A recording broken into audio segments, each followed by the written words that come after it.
So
whenever we start a function or anything, any good auspicious things, we pray to Vinayaga, isn't it? Is it God and knowledge?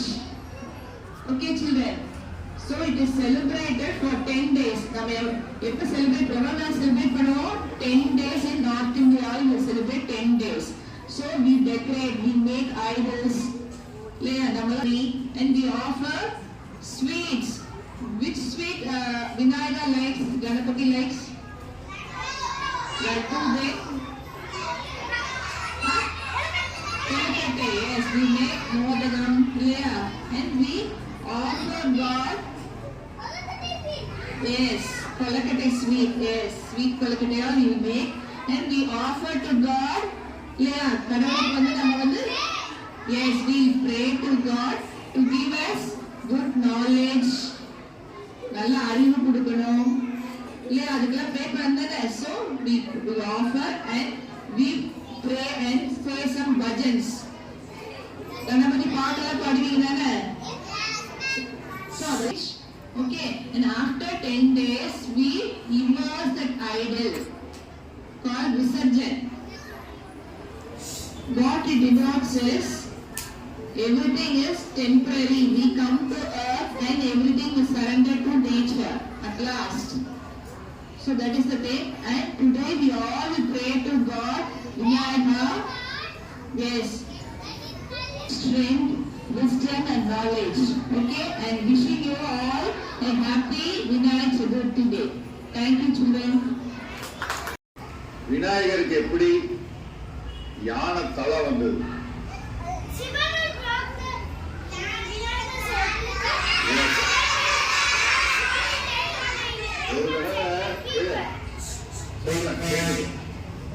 ஒரு தடவை வந்து சிவா எங்க இருக்காரு?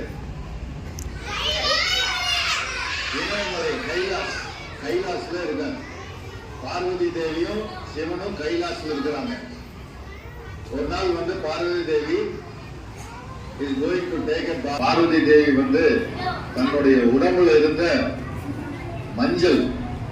மஞ்சளை எடுத்து ஒரு அழகான பையனா உருவாக்கி, உங்க மாதிரி அழகா ஒரு பையனை உருவாக்கி அதுக்கு லைஃப் கொடுத்து, next time when she is taking a bath, அவ அந்த பையனை கூப்பிட்டு நீ போய் முன்னாடி நின்று காவல் இருக்கணும் அப்படின்னு சொல்லிடுறாங்க. அப்ப இந்த பையன் போய் முன்னாடி காவல் இருக்கான். அப்ப மறுபடியும் சிவா வர்றாரு. சிவா வரும்போது என்ன செய்யறாரு? கேட்கிறாரு, நீ யாரப்பா அப்படின்னு கேட்கிறாரு. என்னோட வீட்டுக்கு முன்னாடி என்ன பண்ணிட்டு இருக்க? நீங்க யாருன்னு கேட்கிறாரு விநாயகர். அப்பா ஒரு கோபம் வந்துருது. யாருக்கு? சிவாக்கு பயங்கர கோபம் வந்துருது. என் வீட்டுக்குள்ளேயே வந்துட்டு என்னை யாருன்னு கேட்கறியா அப்படின்ட்டு ரெண்டு பேருக்கு நடுவில் ஒரு பெரிய சண்டை. அந்த சண்டையில் என்னாச்சு? சிவா வந்து ஆமா சூலாயத்தை வச்சு விநாயகர் கழுத்தோட என்ன பண்றாரு, கட் பண்ணிடுறாரு. ஓகே, விநாயகர் அப்படியே விழுந்துட்டார். விழுந்தோடனே பார்வதி தேவிக்கு வந்து பயங்கர கோபம் வந்துருச்சு. நான் ஒரு பையனை உருவாக்கி வச்சிருக்கேன், அந்த பையனை வந்து நீங்க கொண்டுட்டீங்களா, இந்த உலகத்தையே வந்து நான் வந்து வஸ்தம் பண்ண போறேன் அப்படின்னு யார் சொல்றா? பார்வதி தேவி சொல்றாங்க. அப்ப வந்து பிரம்மா வந்து பார்வதி தேவி கிட்ட வேண்டாம், அதெல்லாம் பண்ணாதீங்க, நிறைய பேர் இந்த உலகத்தில் இருக்கிறாங்க, அதனால அதை பண்ண வேண்டாம் அப்படின்னு சொன்னீங்கன்னா சிவாக்கும் வந்து அவரு செஞ்ச தப்பு வந்து உணர்ந்துட்டு பிரம்மா கிட்ட சொல்றாரு, நீங்க போய் ஃபர்ஸ்ட் எந்த ஒரு மிருகம் வருதோ அந்த மிருகத்தோட தலையை கொண்டு வாங்க அப்படின்றாரு. ஓகே, அப்போ அவங்க போகும்போது ஃபர்ஸ்ட் எது வருது? ஒரு குட்டி யானை. அந்த யானையோட தலைய கொண்டு வந்து விநாயகருக்கு வச்சு விநாயகர் வந்து உயிர் பெற்றுள்ளாரு. அப்போ இதுதான் வந்து விநாயகருக்கு வந்து யானை தலை வந்த கதை. ஓகே, அதுக்கப்புறம் நம்ம எல்லாருமே வந்து விநாயகரை வந்து முதல்ல கும்பிடுறோம். ஓகே,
தருவாய்.